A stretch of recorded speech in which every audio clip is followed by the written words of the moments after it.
Gen's boot prints lay heavy around the tiny pool, the lush, well-tended green turned to mud. At one end of the garden, beneath a narrow outcrop, he had dug a shallow grave. Now, as the dawn's light slowly crept over the sands to touch the cleft wall 20 feet above, he covered over the young girl's body, his pale, cream desert clothes smeared with her blood and with the dark earth of the cleft. From the steps above, Anna watched, exhausted after a long night.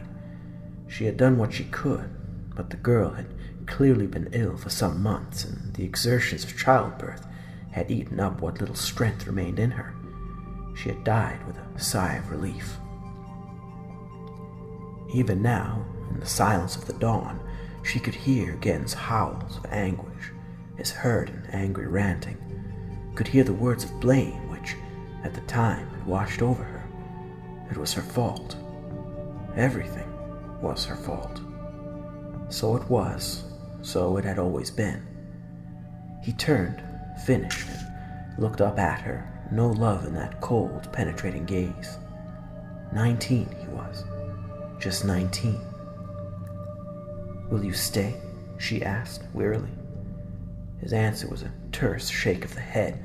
Almost belligerently, he stomped across the surface of the garden, churning up yet more of her precious growing space, oblivious, it seemed, to the significance of what he did. She watched him crouch beside the pool, unable in her heart to be angry with him for all he had done and said. No, for she knew what he must be feeling. She knew herself how that felt, to lose the focus of one's life, the meaning. She looked down at her unwashed hands and slowly shook her head. Why come when there was nothing she could do to help? But she knew the answer. He had come only because there was no one else to turn to. He had not wanted to come, but desperation had shaped his course. Knowing his wife was ill, he had remembered his mother's healing powers, but he had come too late. Too late for her, anyway. Anna raised her head, hearing the baby's cries. Stretching, she stood and went down the narrow steps, ducking beneath a stone lintel into the interior. The baby was in a small inner chamber. She crossed the room and ducked inside as its cries grew louder. She stood over it a moment, staring down at its pale blue eyes, and picked it up, cradling it against her. "You poor thing," she whispered, kissing its neck, feeling it relax against her. "You poor, poor thing." She went out and stood against the rail, watching as Gen crouched by the pool, washing.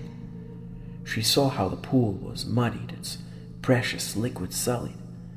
Again, there was carelessness about his actions that angered her. He was thoughtless. Gen had always been thoughtless. But she held her tongue, knowing that it was not the moment to mention such things. "You want me to dress the child for the journey?" Gen did not answer, and for a moment she thought that maybe he had not heard, but when she went to speak again, he turned and glared at her. "Keep it. Bury it with its mother if you must, but don't bother me with it. You saved it. You look after it." She bristled and held the child out over the gap. "This is your son, Gen. Your son. You gave him life. You are responsible for him. This is the way of things in this world." Gen turned away. She drew the child back. As she did, it began to cry again. Below her, Gen stamped across the churned ground and quickly climbed the steps, pushing past her roughly to go inside. A moment later, he was back, his glasses perched on his head. Anna stared at him, noting that he had discarded his cloak. "Your cloak, Gen. You'll need your cloak out there." He turned from her, looking out toward the lip of the volcano, just visible from where he stood.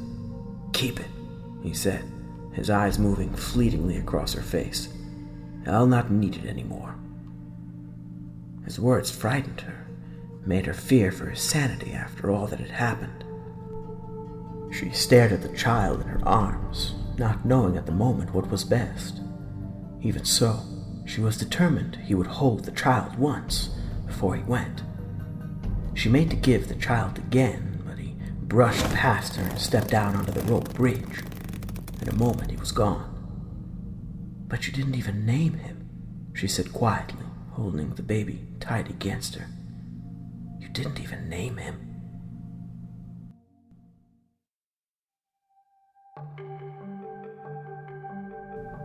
Within the great volcano's shadow, the desert floor was fractured. There, in a crack some 80 feet by 15, the darkness was intense.